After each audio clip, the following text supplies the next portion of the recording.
বন্ধুরা, আজ তোমাদের জন্য ভাই ও বোনের একটি নতুন ভিডিও নিয়ে হাজির হলাম। ভিডিওটি শেষ পর্যন্ত দেখলে অনেক মজা পাবেন। চলুন তাহলে শুরু করা যাক। আমার নাম রিয়েল, বয়স 1 বছর, কলেজ 2 বর্ষে পড়ি। পরিবারে আমরা 4 জন, বাবা, মা, ছোট বোন আর আমি। ঘটনাটা এই বছরের শুরুর দিকের। আমার বাবা মা দুইজনই চাকরি করেন। সকাল 7টায় বাসা থেকে বের হয়, আবার সন্ধ্যা 7টায় আসে। আর ছোট বোন হুমাইরা আমার 3 বছরের ছোট, এবার ক্লাস 10 এ পড়ে। কলেজে ওঠার পর বাবা মা আমাকে ফোন কিনে দেয়, সাথে ল্যাপটপ। খারাপ ভিডিওর বিষয়ে আমার আগেই আকর্ষণ ছিল, এখন আরো সুবিধা হয়। আমার প্রতিদিনের রুটিন হয়ে যায় ওসব দেখা। হঠাৎ করে একদিন একটা ছেলের একটা চটি আমার সামনে আসে, আমি আরো চটি খুঁজে খুঁজে পড়তে থাকি। আপন ভাই বোনের অনেক চটি পেয়ে যাই। এরকম 2-3টা গল্প পড়ার পর আমার মাথায় ছোট বোনকে কাছে পাওয়ার ইচ্ছা তীব্র হয়। তখন খুঁজতে থাকি কিভাবে কি করব। অনেক ভালো ভালো টিপসও পাই। হুমাইরার যুবতী বয়স, রসালো শরীর আমার চোখের সামনে ভাসতে থাকে। ও প্রায় 5 ফুট 4 ইঞ্চি লম্বা, সুন্দর ফিগার, বাঁকানো কোমর, তার সাথে আগুন চেহারা তো আছেই, টানা টানা চোখ, চিকন ঠোঁট, লম্বা চুল, গায়ের রং লাল ফর্সা। আমি ওর সাথে বন্ধুর মতোই ছিলাম, কিন্তু এরপর আমি আরো ক্লোজ হয়ে গেলাম। দিনের বেশিরভাগ সময় ওকে দিলাম। ওকে নিয়ে ঘুরতেও গেলাম। বন্ধুদের সাথে আড্ডা না দিয়ে প্রায় বিকালে ওকে নিয়ে বের হতাম। মাঝে মাঝে পার্কে যেতাম, মাঝে রেস্টুরেন্টে। ও খুব খুশি হইত। আমাদের প্রাইভেট গাড়ি ছিল, আর আমি ড্রাইভও করতে পারতাম, তাই প্রবলেম হতো না। পার্কে বেশিরভাগই কাপল থাকত। প্রথম দিকে ও লজ্জা পেত, পরে আস্তে আস্তে ও আমার সাথে কাপলদের মতোই চলত, হাত ধরত, কাঁধে মাথা রাখত। আমিও ওর কোলে মাথা রেখে শুয়ে থাকতাম। অনেক বিষয় নিয়ে কথা বলতাম, কিন্তু পরিকল্পনা মতো। আমি প্রেম, বিয়ে, আস্তে আস্তে মেলামেশা নিয়ে বেশি কথা বলতাম। প্রথম দিকে ও টপিক চেঞ্জ করতে চাইলেও আস্তে আস্তে ও এগুলা নিয়েই কথা বলত। একদিন বন্ধুদের কাছে শুনলাম যে একটা রেস্টুরেন্ট নাকি কাপলদের পার্সোনালি আড্ডা দেওয়ার জন্য বাইরে থেকে দেখা যায় না এরকম কাচের গ্লাস দিয়ে তৈরি রুম আছে, সেখানে ওরাও অনেকে রুম ডেট করছে। আমি তো হুমাইরাকে নিয়ে সেখানে যাওয়ার জন্য পাগল হয়ে গেলাম, কিন্তু ওকে হুট করে নিয়ে গেলে তো হবে না, আগে থেকেই বলতে হবে। তাই বাড়িতে গিয়ে সবকিছু বললাম যে এরকম একটা নতুন রেস্টুরেন্ট হয়েছে, যাবি নাকি? ও বলল, ওখানে গিয়ে আমরা কি করব? আমি বললাম, এমনি দেখলাম কেমন কি। পরে ও রাজি হইল। পরের দিন আমরা সেই রেস্টুরেন্ট গেলাম। প্রথমেই একটা ঘটনা ঘটল। ওখানে ঢোকার সময় আমাদের পরিচয় পাল্টাতে হলো। বয়ফ্রেন্ড গার্লফ্রেন্ড পরিচয় দিয়ে ভিতরে ঢুকলাম। হুমাইরা মুচকি মুচকি হাসতেছিল, তারপর বলল, আমি তাইলে তোমার গার্লফ্রেন্ড? আমিও হেসে বললাম, এখনকার জন্য তো তাই। তারপর টোকেন দিয়ে রুমে ঢুকলাম। একটা বড় সোফা, একটা টেবিল, দেয়ালে একটা টিভি, আর নিচে পুরোটা ফ্লোর মাদুর পাড়া। হুমাইরা সোফাতে গিয়ে পা তুলে বসল। আমি টিভিটা অন করলাম, একটা রোমান্টিক মুভি চালিয়ে দিলাম। তারপর রিসেপশনে কল দিয়ে খাবার অর্ডার দিলাম, সাথে সাথেই খাবার দিয়ে গেল। আমি দরজাটা লক করে দিলাম। ও বলল, গার্লফ্রেন্ডকে শুধু এই খাবার খাওয়াতে আবার দরজা লক করতে হয়? আমি বললাম, একটা প্রাইভেসি আছে না? ও একটু হাসল। হুমাইরা সেদিন নীল রঙের একটা সালোয়ার কামিজ পরেছিল, সাথে ঠোঁটে লিপস্টিক। আমি তো পাগল হয়ে যাচ্ছিলাম। খাবার টেবিলে রেখে ওর পাশে গিয়ে বসলাম। ও মুভিটার দিকে তাকিয়েছিল। আমি বললাম, তুই কিন্তু অনেক সুন্দর হচ্ছিস দিন দিন। ও বলল, কিভাবে বুঝলা? আমি বললাম, তোকে দেখে। ও বলল, আমার মধ্যে এমন কি দেখলে সুন্দর? আমি বললাম, তোর সব কিছুই তো সুন্দর। ও বলল, যেমন? আমি বললাম, তোর চেহারা, তোর ফিগার, তোর সবকিছু। ও লজ্জাতে একটু মুচকি হাসল। তারপর ওর কোলে মাথা রাখলাম। ও হাত দিয়ে আমার চুলগুলো নাড়ছিল। ওর শরীরের মিষ্টি গন্ধ আমাকে মাতাল করে দিচ্ছিল। আমি বললাম, তোকে তো এত কাছে আর বেশি দিন পাবো না। ও বলল, কেন?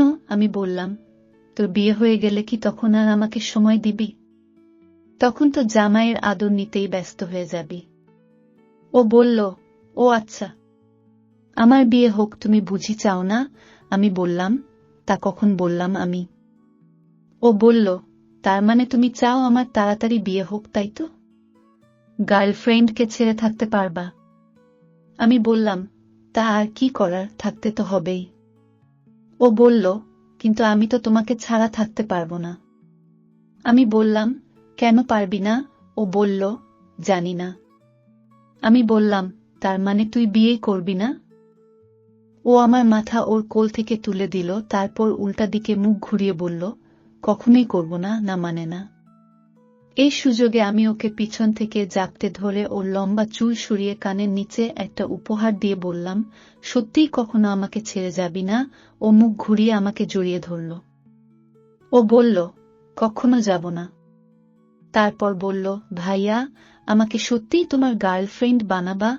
আমি বললাম, তুই তো আমার গার্লফ্রেন্ডই। ও বলল, নিজের প্রেমিকার সাথে কেউ তুই করে বলে? আমি বললাম, ওহ সরি, আর বলবো না। আমরা আবার একটা লিপ কিস করলাম, তারপর ও বলল, আই লাভ ইউ জান। আজকে থেকে তুমি আমার ভাইয়া না, তুমি আমার রাজা। তারপর আমার ঠোঁটে লেগে যাওয়া লিপস্টিক মুছে দিল। আমি বললাম, আর তুমি আমার রানী।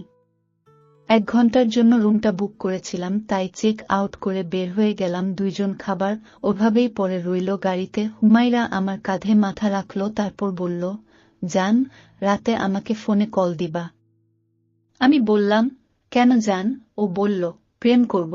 তারপর মুচকি একটা হাসি দিল। আমার কাছে তখন সব স্বপ্নের মতো লাগতেছিল। আমি বললাম, ওকে শোনা। বাসায় রুম আলাদা হওয়ায় ও কল দিতে বলল, রাত জেগে কথা বলার জন্য। আমার বিশ্বাসই হচ্ছিল না। যাই হোক, বাড়িতে গেলাম। রাত্রে বাবা মা আমরা একসাথে খেলাম।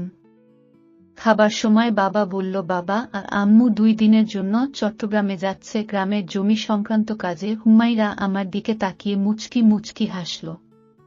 বাবা বলল, তাদের সকালের এয়ার টিকেট কাটা শেষ, 2 দিন পরেই ফিরে আসবে, আমরা যেন সাবধানে থাকি। আমি বললাম, সমস্যা নেই বাবা, আমরা সাবধানেই থাকব। খাবার শেষে যে যার রুমে চলে গেলাম। তারপর রুমে গিয়ে হুমায়রাকে কল দিলাম। ও বলল, জান, কি করো? আমি বললাম, তোমার কথাই ভাবছি সোনা। ও বলল, সকাল হলেই তো আমাকে পাবা। আমি বললাম, তোমাকে যে আমার আরো কাছে পেতে ইচ্ছা করে। ও বলল, কত কাছে শুনি? আমি বললাম, বুকে তার বড় যত কাছে পেতে চায়। ও বলল, দুষ্টু। তারপর কল কেটে দিল। আমি আবার কল দিলাম। বললাম, কি হলো? ও বলল, কই কিছু না তো। আমি বললাম, তুমি আমার চোখে পৃথিবীর সবচেয়ে সুন্দর নারী। ও বলল, তুমিও আমার একমাত্র পুরুষ, যাকে আমি আমার কোলে পেতে চাই। আমি বললাম, আমার খুব ইচ্ছা করছে তোমার বুকে মাথা গুজে ঘুমাতে। ও বলল, বুকে নাকি অন্য কোথাও? আমি বললাম, তোমার নরম বুকের উপর সোনা। ও বলল, ঈশ্বর কত? আমি বললাম, তোমার ওইটার সাইজ কত জান? ও বলল, 3-4। আমি বললাম, আর পিছনেরটার? ও বলল, 3-6। আমি বললাম, কবে যে তোমাকে ঘরের বউ করে আনব? ও বলল, আমি তো তোমার বই। আমি বললাম, সত্যি? ও বলল, এখন ঘুমাও, সকালে আদর করো। আমি বললাম, একটা উপহার তো দাও। ও শব্দ করে একটা উপহার দিল, আমিও দিলাম। তারপর কল কেটে দিলাম। পরের দিন সকালে 9টার সময় ঘুম থেকে উঠে বাবা আম্মুকে এয়ারপোর্টে ড্রপ করে দিয়ে সোজা চলে গেলাম মার্কেটে। হুমায়রার জন্য একটা লাল টুকটুকে পাতলা শর্ট নাইটি, 1 সেট ছোট জামা প্যান্ট কিনলাম। তারপর বাড়িতে এসে দেখি রানী আমার তখন ঘুমাচ্ছে। আমি আস্তে করে গিয়ে ওর পাশে শুলাম। তারপর ওকে জড়িয়ে ধরে একটা উপহার দিলাম, তাতে ও জেগে গেল। আমরা আরেকটু দুষ্টুমি করলাম। তারপর ও বলল, এখন না, বিয়ের পর বাসর রাতে। আমি বললাম, মানে? ও বলল, এখন তো আমি তোমার প্রেমিকা, কিন্তু বউ বানাতে তো বিয়ে করতে হবে বাবু। আমি বললাম, আচ্ছা তাইলে তুমি ফ্রেশ হয়ে রেডি হও, এখনই মার্কেটে যাব। ও মুচকি হেসে আমাকে একটা উপহার দিয়ে বলল, আর একটু অপেক্ষা করো সোনা। আমি বললাম, তোমার জন্য একটা গিফট আছে। ও উঠে বসে বলল, কি গিফট? আমি শপিং ব্যাগটা হাতে দিয়ে বললাম, দেখো কি।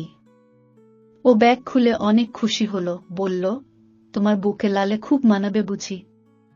আমি বললাম, লাল পরীকে তো লালেই মানায়।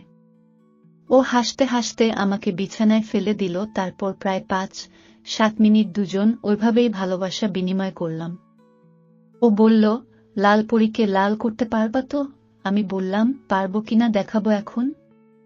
ও দৌড়ে ওয়াশরুমে ঢুকে গেল। তারপর ও ফ্রেশ হয়ে বের হলে আমরা সকালের নাস্তা করে মার্কেটে গেলাম। আবার আমার একটা ব্যাংক অ্যাকাউন্ট এ পার্সোনালে প্রায় 7-0-8-0 টাকা ছিল, সেখান থেকে সম্পূর্ণ টাকাই আগে উঠলাম। এরপর গেলাম একটা জুয়েলার্স এ। প্রথমে ওর জন্য একটা সোনার আংটি কিনলাম, তারপর একটা লাল লেহেঙ্গা আর আমার একটা পাঞ্জাবি। তারপর ট্রায়াল রুমে চেঞ্জ করে নিলাম। এরপর সোজা একটা মাজারে চলে গেলাম, কারণ ওখানকার হুজুরদের কিছু টাকা দিলেই সাক্ষী জোগাড় করে বিয়ে পড়িয়ে দেয়। গিয়ে একটা হুজুরকে বললাম, আমরা দুইজন দুজনকে খুব ভালোবাসি, বাসা থেকে মেনে নিইনি, তাই পালিয়ে বিয়ে করব। তারপর হাতে 5,000 টাকা ধরিয়ে দিলাম। হুজুর দুইজন সাক্ষী এনে বিয়ে পড়িয়ে দিলেন। আমি দেনমোহর হিসেবে ওকে সোনার আংটিটা পরিয়ে দিলাম আর 3 বার কবুল বলে দুইজন বিয়ে সমাপ্ত করলাম। এরপর সবশেষে প্রায় সন্ধ্যা হয়ে গেল। বাড়ি থেকে আমার দেয়া গিফটের ব্যাগ হুমায়রা নিয়ে বের হয়েছিল। আমরা প্রথমে একটা 5 স্টার হোটেলে গেলাম, সেখানকার ম্যানেজারের সাথে কথা বলে একটা প্রিমিয়াম রুম বুক করলাম। তাকে অবশ্য কিছু ঘুষ দিতে হলো। তারপর রুমটাকে সুগন্ধি গোলাপ দিয়ে সাজানোর জন্য ও বাসর রাতের অন্য সব প্রয়োজনীয় জিনিস দেওয়ার জন্য হোটেলের এক কর্মচারীকে কয়েক হাজার টাকা দিয়ে ঠিক করলাম। তারপর দুজনে চলে গেলাম একটা ফেমাস রেস্টুরেন্টে, রাতে ডিনার খেয়ে নিলাম। রাত 1:00টার দিকে হোটেলে আবার ইন করলাম। রুমে গিয়ে দেখি সব রেডি, পুরো রুম গোলাপের গন্ধে মাতোয়ারা, বিশাল বিছানাটাও গোলাপের পাপড়িতে ভরা।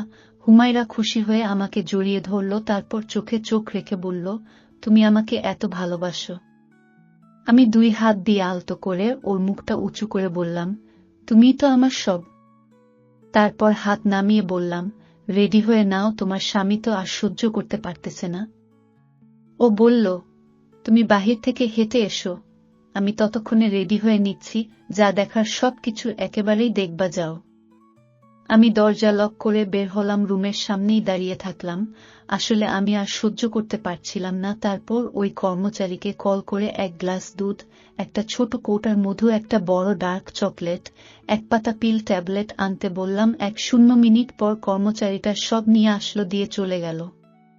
5 মিনিট পর হুমায়রা কল দিয়ে ভিতরে যেতে বলল। আমি আস্তে করে দরজা খুললাম, তারপর ওইসব কিছু সাথে নিয়ে ভিতরে ঢুকলাম। প্রথমে দরজাটা লক করলাম। পুরো ঘরে সুখের সুবাস, স্টেম লাইট এর আলোতে দেখলাম বিছানার উপর গোলাপের পাপড়ির মধ্যে লাল টুকটুকে ছোট্ট একটা নাইটি পরে শুয়ে আছে একটা ডানাকাটা পরী। কাছে যেতেই তো আমার চোখ ছানাবড়া পরীর থেকেও শতগুণে সুন্দর আমার বোন, আমার বিবাহিতা বউ। যেমন লম্বা আর তেমন ফিগার, ঠিক তেমনি ডাম লাইট এর আলোতে নাইটির নিচ থেকে পায়ের পাতা পর্যন্ত ঝকঝক করতেছে। নাইটিটা পাতলা হওয়ায় স্পষ্ট দেখা যাচ্ছে শরীরের আকৃতি। আজকে এমন এক বিশ্বসুন্দরীকে ভোগ করব, আমি ভাবতেও অবাক লাগছিল। চোখ বন্ধ করে চিত হয়ে টান টান ভাবে শুয়েছিল হুমায়রা। আমি গিয়ে পাশে বসলাম, তারপর ওর হাত ধরে আমরা দুজন ভেসে গেলাম সুখের এক অসীম সাগরে। তারপর ও বলে, নিজের সবচেয়ে বড় বন্ধু আপন ভাইকে সারা জীবনের সঙ্গী করতে পারলে এই ছোট্ট জীবনে আর কি চাই? আমি শুধু তোমার কাছে তোমার আদর পেতে চাই। একটা রাতও আর আমি তোমাকে ছাড়া থাকতে পারবো না। তুমি প্রতি রাতে আদর করবা তো? আমি বললাম, করব, প্রতি রাতেই আদর করব। আর আগামী বছরের মধ্যে তোমাকে নিয়ে বাইরের কোনো দেশে স্থায়ী হব, আমাদের সংসার সাজাবো। ও বলে, আচ্ছা সোনা, আমার কোন জিনিসটা তোমার সবচেয়ে বেশি ভালো লাগে? আমি বললাম, 2টা জিনিস, একটা হলো তোমার চিকন ঠোঁট আমার সবচেয়ে বেশি ভালো লাগে। তারপর ও বলে, আরেকটা? আমি বললাম, তোমার শরীরের মিষ্টি ওই গন্ধটা। ও বলে, এখনো পাচ্ছ? আমি সাথে সাথে ওর গলায় পাপ্পা দিয়ে শরীরে মাথা গুজে দেই, তারপর জোরে একটা প্রশ্বাস নেই। তারপর বলি, এই পাচ্ছিস সেই গন্ধ? ও ও আমার দিকে তাকিয়ে একটা মুচকি হাসি দেয়। তারপর আমরা আবারও আরো আধা ঘন্টা ভালোবাসার আদান প্রদান করি। পরদিন সকালে 1-1টার দিকে ঘুম থেকে উঠে ওকে একটা পাপ্পা করি। তারপর ব্রেকফাস্ট করে চেক আউট করি হোটেল থেকে। সেদিন রাতেও বাসা ফাঁকা থাকায় সারারাত ভালোবাসা আদান প্রদান করি। কিন্তু পরের দিন আম্মু বাবা চলে আসে। তাই এখন প্রতিদিনই রাত 1-2টার পর নিজেদের রুম লক করে, আমাদের বাড়ির ছাদে একটা রুম আছে, ওই রুমে গিয়ে স্বামী স্ত্রী দুজন একসাথে ঘুমাই। সকালে আম্মু বাবা হাঁটতে চলে যায়, তখন উঠে পড়ি। নেক্সট ইয়ার আমি আমার বোন বউকে নিয়ে অন্য কোনো দেশে সেটেলড হব। বন্ধুরা, গল্পটি এখানে সমাপ্ত করলাম। গল্পটি ভালো লাগলে একটি লাইক ও চ্যানেলটি সাবস্ক্রাইব করে দেবেন। দেখা হচ্ছে পরের ভিডিওতে। বাই।